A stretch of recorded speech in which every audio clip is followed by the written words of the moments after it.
sobre la situación del país, las perspectivas también sobre el gobierno, lo que sucederá en estos pocos meses que le quedan, y también será muy interesante conocer su visión, su pensamiento sobre cómo cree que Ecuador evaluará en forma posterior a este gobierno tan accidentado y tan incidentado, el de Guillermo Lasso.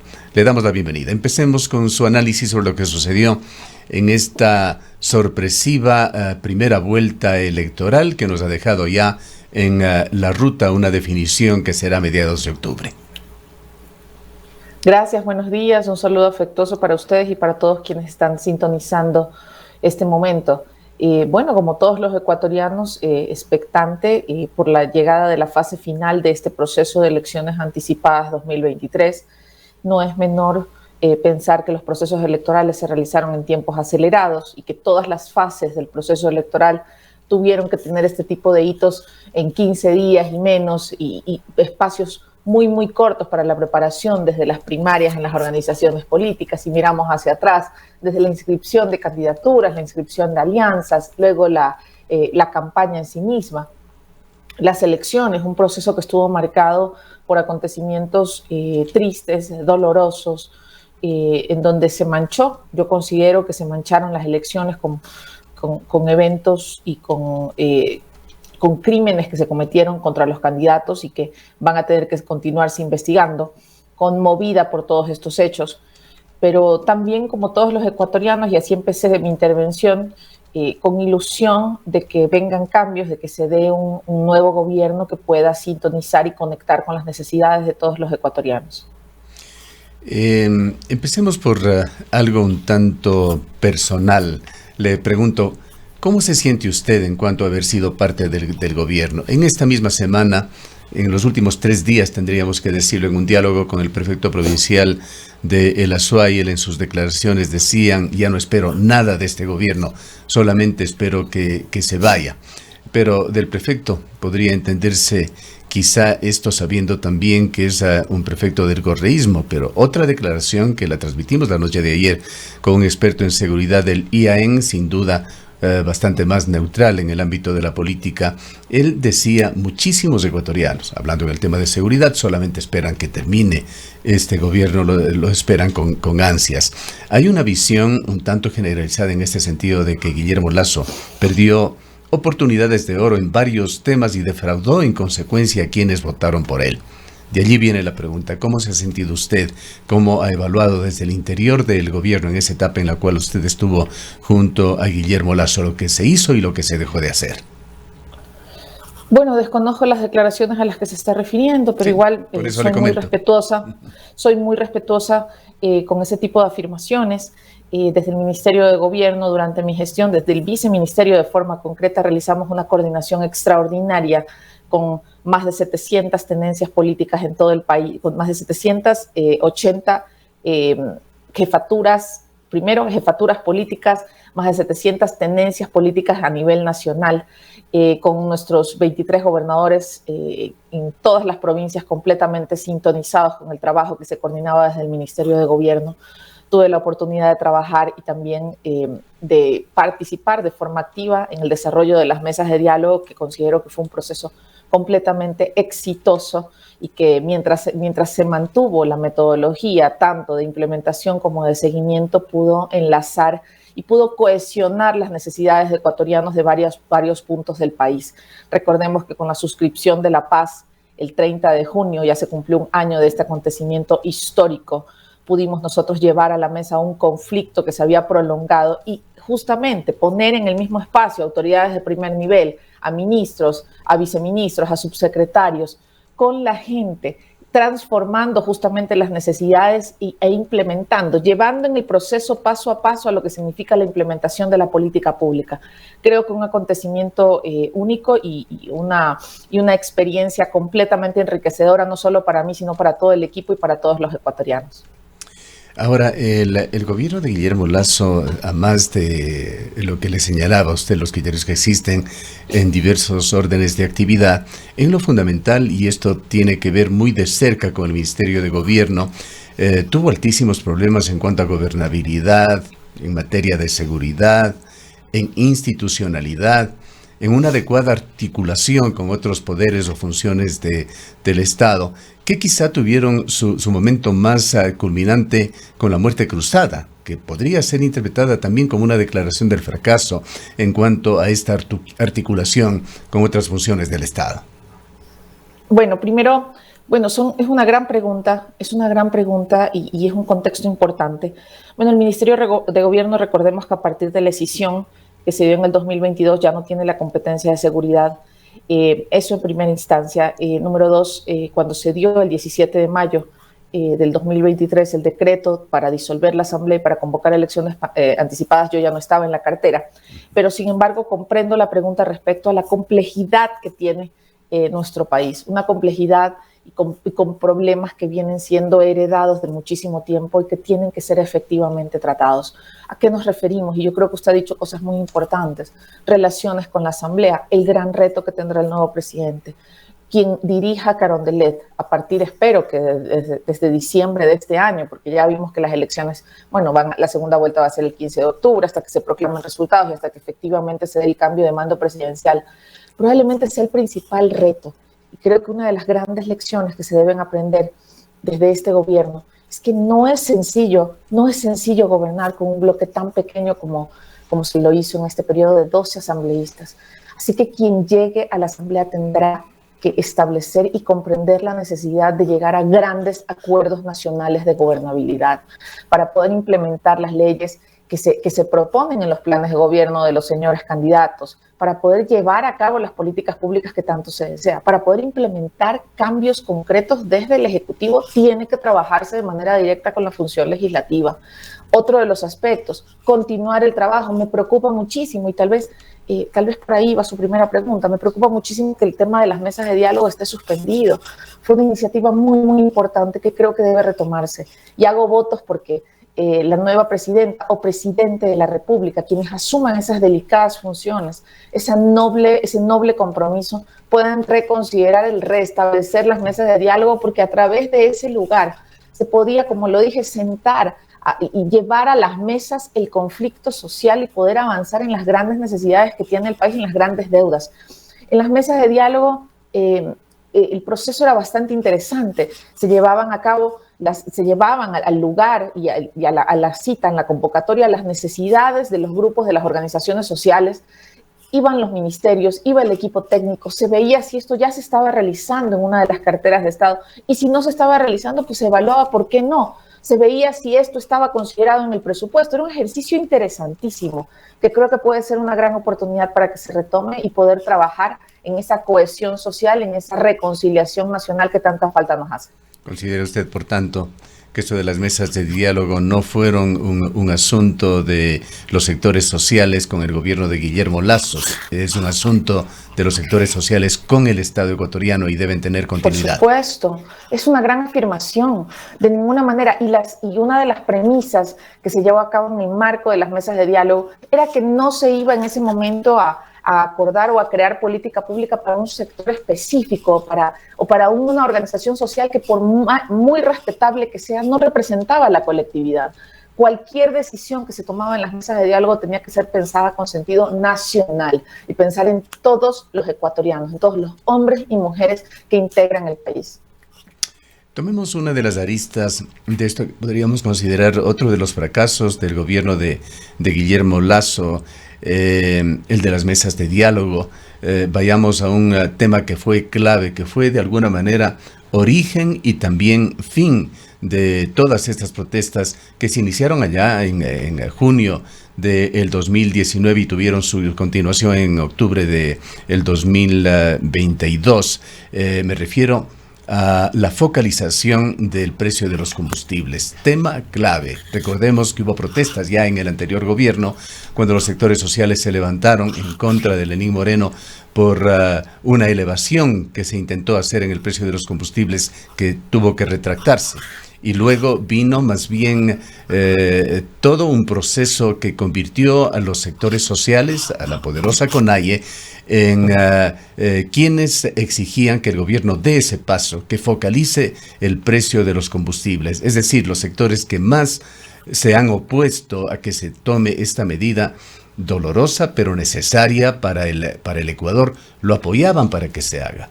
¿Qué es lo que conspiró para que el gobierno no pueda progresar en este tema y se llegue a este punto en el cual, hasta donde conocemos, se intentará, quizá antes de que salga Guillermo Lasso, dejar por lo menos con lineamientos sobre cómo se debería acometer el tema, pero para que lo haga el próximo gobierno? Bueno, yo creo que en este momento, y usted está mencionando un hecho y un asunto, una temática que definitivamente ha sido una de las fundamentales y una de las que originó completamente la movilización, que en ese momento, estamos recordando, es un ejercicio muy interesante, que en ese momento encabezaba la agenda de 10 puntos que pusieron las organizaciones sociales. Recordemos esta agenda con 10 puntos desagregados y que luego desde el gobierno nacional dimos respuesta a cada uno de los puntos. Creo que en este momento, y ya tan avanzada el desenlace y el fin del gobierno actual, creo que es importante mirar hacia adelante. Ahora mismo, en lo que deberíamos enfocarnos, todos los ciudadanos, las organizaciones políticas, pero principalmente el gobierno nacional, es en preparar una transición ordenada para que este punto, por ejemplo, los asuntos pendientes en materia de combustibles, los asuntos pendientes en temas de agro, en salud, en educación, proyectos que estén en marcha, proyectos que se vayan a implementar, pensarlos sí con sentido de país y preparar una transición ordenada. A nivel gubernamental, las transiciones no suelen ser sencillas. Hay procedimientos, hay protocolos internacionales. No es menor cosa, recordemos que los tiempos son acelerados en este proceso de elecciones anticipadas, por lo que yo esperaría y puedo casi asumir que ese es el trabajo que tiene que estarse dando en este momento, para que ese tema y todos los demás transiten de forma ordenada a quien va a ser el nuevo presidente o presidenta de la República. ¿Por qué? Porque es un periodo de 18 meses, porque no hay curva de aprendizaje, porque no habrá un periodo, semanas o meses para poder aclimatarse o adaptarse al nuevo gobierno, porque los ecuatorianos necesitamos que los servicios no paren ni un solo día y que todos los beneficios o toda la atención y todas las políticas públicas no se detengan y continúen de forma ordenada. ¿Cómo vio usted el resultado de las elecciones? Hay muchas lecturas que se han hecho y han pasado algunos días quizá para verlo ya sin ese ingrediente adicional de la enorme sorpresa que fue, sobre todo el ascenso de la candidatura de Daniel Noboa. Hay interpretaciones de varios politólogos con quienes han pasado por estos micrófonos o lo han hecho en los diversos medios de comunicación, que señalan que no se trata de otro capítulo de correísmo versus anticorreísmo, que esto tiene otras lecturas. Hay quienes dicen que hay un cansancio de la población ecuatoriana, de los electores, con, llamémosle, el establishment, con los políticos tradicionales, con sus métodos, y que es un pedido de los electores que claman por cambios en el estilo de hacer política en el país. Yo podría coincidir con varias de sus afirmaciones. Creo que el electorado en la primera vuelta demostró que hay un deseo colectivo por superar el clivaje correísmo-anticorreísmo. Y ese es el principal mensaje probablemente que yo sugeriría con mucho respeto a los señores candidatos y de cara a llevar a cabo la segunda vuelta electoral y de cara a llegar a este balotaje. En la campaña electoral vamos a tener que intentar superar completamente esa polarización y brindar a los ecuatorianos, porque creo que ese es uno de los principales datos que podemos extraer. Hubo ecuatorianos que no se decantaron por el correísmo-anticorreísmo. Hubo una gran masa de ecuatorianos que dio un voto por propuestas, que dio un voto a raíz de varios elementos, porque estas elecciones fueron completamente atípicas, con situaciones dolorosas, con situaciones que nos han conmovido a todos los ecuatorianos. La muerte del candidato Villavicencio fue un hecho terrible desde todo punto de vista, un hecho que deberá ser estudiado probablemente aquí de generación en generación, y todos los estudiosos de la política tendrán que analizar cuál fue el efecto que tuvo la muerte del candidato Villavicencio en la candidata González, por ejemplo, en la votación del candidato Topic, en la votación del candidato Zurita, en cómo esto hizo que los ciudadanos se decanten por otra opción que hasta el momento no se había considerado hasta los últimos días de las encuestas, que es Daniel Noboa. el efecto que tuvo el debate sin la presencia del candidato Villavicencio, porque creo que todos los acontecimientos de la campaña no pueden ser leídos sin ese elemento. Para mí fueron resultados sorpresivos, fueron resultados que nos demuestran que nada está dicho y que siempre la voluntad de los ecuatorianos va a ser la más sabia y la que se va a pronunciar al final. Creo que de cara a esta segunda vuelta, este balotaje, los candidatos van a tener que enfocarse muchísimo en llegar al voto joven, al voto de 16 años en adelante, al voto antes de los 30 años, que probablemente ha superado y ha trascendido la disputa correísta-anticorreísta, y lo que necesita ahora es una expectativa, es un horizonte de mejores días para el país. Hacia allá debemos ir, tenemos que estar muy atentos. También quisiera y me gustaría ver ya en estos días que los candidatos, por ejemplo, se pronuncien respecto a quiénes van a ser sus equipos de trabajo, sus gabinetes, quiénes son esos hombres y mujeres que los van a acompañar en la implementación de estos planes de gobierno tan ambiciosos que han presentado, porque ambos candidatos, tanto González como Noboa, tienen planes de gobierno muy ambiciosos que tienen que circunscribirse al tiempo que durará el mandato, y por ahí me han quedado algunos datos sueltos. ¿Cómo se va a dar esto? ¿En qué plazo se va a dar? ¿Quiénes los van a acompañar? Creo que pueden ser algunas pistas interesantes para poderse enfocar de cara a esta segunda vuelta electoral para la ciudadanía. A través del cristal de su experiencia, pues usted estuvo también con el gobierno en momentos críticos. ¿Qué reflexiones tiene sobre el asesinato de Fernando Villavicencio? ¿Se trató de un hecho aislado, de una vendetta, diríamos que personal, por tantos frentes que se abrió Fernando Villavicencio, o parte de una conspiración de mayores dimensiones? Recordemos que Ecuador está estrenándose en estos últimos años con una nueva faceta que no estuvo antes como componente de este país, que es la infiltración del narcotráfico y las mafias en la política ecuatoriana. Bueno, temo, y creo que es uno de los puntos más dolorosos como ecuatoriana, temo que nuestra política ha trascendido ya a otro nivel. La penetración del crimen organizado es evidente en varios ejes y en varias esferas, y lamentablemente la penetración del narcotráfico también se siente y se palpa en lo político. No quisiera pronunciarme más allá, hay una investigación que está en curso. Tenemos que los ecuatorianos de ninguna manera intentar categorizar o hacer el trabajo de la Fiscalía. Esto puede manchar inclusive desde todos los frentes, inclusive desde medios de comunicación. Esto puede manchar, contaminar es la palabra, la investigación independiente, neutral que debe realizar la autoridad en este momento. Hago votos porque no se deje ninguna piedra sin mover, y que todos los ecuatorianos podamos tener la tranquilidad en el momento que se revelen resultados de estas investigaciones. Recordemos que el FBI está en Ecuador, a veces son datos que ya nos olvidamos, pero hay una instancia, el Buró de Investigación de los Estados Unidos está aquí en el país. Así que yo tengo muchísima confianza en que vamos a tener claridad y luz detrás de tanto dolor que hemos pasado los ecuatorianos. La muerte de Fernando Villavicencio creo que no solamente afectó, por supuesto, de manera principal a su familia, a sus hijas, a sus hijos, sino que ha conmovido y ha llegado a lo más profundo del respeto de las instituciones, de las familias, de pensar que ahora no se puede caminar tranquilos, de haber pensado que, imagínense, un proceso electoral que normalmente, y que yo siempre lo he considerado como una fiesta democrática, más allá de los resultados, que sean los que yo espero o no, siempre me alegra saber que el pueblo se pronuncia y que vienen vientos de cambio, cualquiera que este sea, vientos de cambio. Esta vez los ecuatorianos acudimos a las urnas temerosos, dejamos a los niños en casa, dejamos a nuestros abuelos en casa. No nos parecía un lugar seguro. Y es precisamente esa sensación que debemos combatir. Debemos nuevamente recuperar la seguridad de la mano de políticas públicas, recuperar esa seguridad personal, y nuevamente que Ecuador sea ese lugar de paz al que nosotros queremos llegar. Para finalizar, pues el tiempo se nos agota.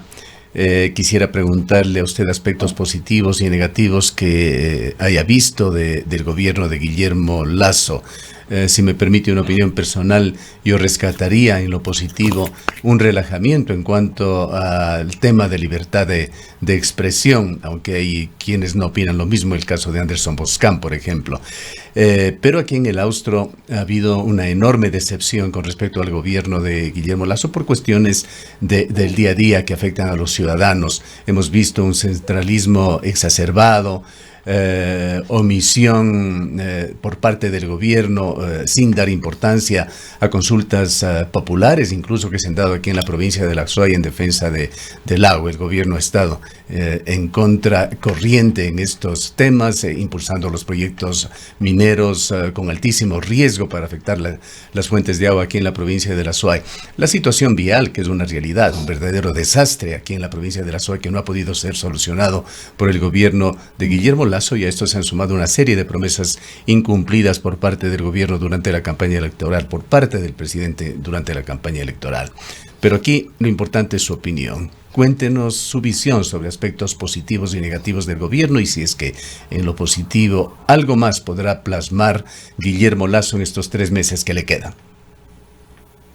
Bueno, creo que es una gran pregunta, y todos los que en ese momento hacemos análisis político vamos a enfocarnos, vamos a tener que empezar a enfocarnos en poder hacer este trabajo, esta suerte de recopilación de datos importantes para poder exponerlos a la ciudadanía.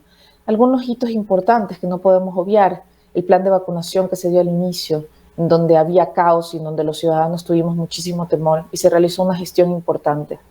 Creo que es uno de los acontecimientos que marcó el que Ecuador y que los ciudadanos podamos volver a las calles, regresar a las calles, retornar a nuestra normalidad y poder continuar trabajando. Definitivamente yo soy una fiel creyente en el trabajo que se realizó en las mesas de diálogo desde el Ministerio de Gobierno, la implementación de una nueva forma de hacer política, de una dinámica en la que nos sentemos junto a organizaciones sociales, junto a sociedad civil, donde personal de primer nivel, donde las autoridades, ministros, ministras, estaban ahí en la mesa haciendo política pública, escuchando con su equipo técnico, levantando información, diciendo, ok, esto se puede, esto no se puede, nos vemos mañana, traeremos más información. Fue un ejercicio inédito que quisiera, y por eso lo dije en algún momento de esta entrevista, quisiera y hago votos, sugiero inclusive el nuevo primer mandatario, a quien vaya a ser el nuevo primer mandatario, que retome este ejercicio. Creo que es bastante claro, y no se puede tapar el sol con un dedo, y ahí siguiendo al punto, que el decreto de muerte cruzada del 17 de mayo evidenció que no daba más, final del partido. Y creo que los ecuatorianos han podido palpar eso, los niveles en este momento de aprobación también son muy duros con el actual gobierno. Y creo que la respuesta debe ser, y vuelvo a hacer una transición ordenada. Se decretó desde el 17 de mayo el final del partido. Creo que se ha prolongado y que va esto a tomar probablemente, para que se dé el cambio de mando, hasta diciembre, como lo dije, quién sabe, y hasta los primeros días de enero. Y hasta ese momento creo que la gran responsabilidad que tiene el gobierno nacional es de entregar de forma ordenada a quien sea el primer mandatario. ¿Por qué nombro esto? Porque desde el 17 de mayo ya hubo un mensaje claro de que ya no había gobernabilidad, de que ya no había una situación y una relación de coordinación como debe existir. Coordinación, no sumisión, no disposición, no imposición. Coordinación con otra función del Estado. Hemos vivido momentos muy duros. No es normal que un país no tenga, y que un Estado republicano no tenga parlamento. Yo me siento muy ansiosa por la reinstalación del nuevo parlamento. Me preocupa que nosotros no tengamos esta institución, que no haya contrapesos, que no haya el famoso check and balance en el país. Esto es preocupante. No debemos acostumbrarnos, y aún en esta entrevista no hemos tratado, por ejemplo, la ausencia del Parlamento. Los ecuatorianos y quienes nos están escuchando en este momento no debemos acostumbrarnos ni resignarnos a que no haya asamblea. El Parlamento, por más que sean antipáticos u otros más simpáticos en la Asamblea Nacional, es necesario tener esa institución para que se hagan leyes, para que haya un contrapeso y para que haya fiscalización. No es normal que no tengamos parlamento, y hoy es imperativo, es urgente que se instale la asamblea electa, porque los ecuatorianos necesitamos tener Estado de Derecho. El Estado de Derecho en el Ecuador en este momento se encuentra en pausa. ¿Podría resumir finalmente en pocas palabras cómo cree que pasará a la historia este gobierno de Guillermo Lasso? Creo que el hecho más importante y de mayor trascendencia que tendrá el gobierno definitivamente será la implementación de la figura del 148 de la Constitución de la Muerte Cruzada. No es menor que no contemos con una institución principal, así que en este momento en lo que tiene que enfocarse nuevamente es en una transición que permita al nuevo gobierno tomar las riendas del Estado, tomar las riendas del país, de las necesidades de los ecuatorianos desde el primer día. Bien, le agradecemos mucho por habernos acompañado. Con todo gusto, buen día. Declaraciones de la abogada Ana Changuín, ex viceministra de Gobierno. Son las 8:02. Sabemos que eres fuerte, perseverante,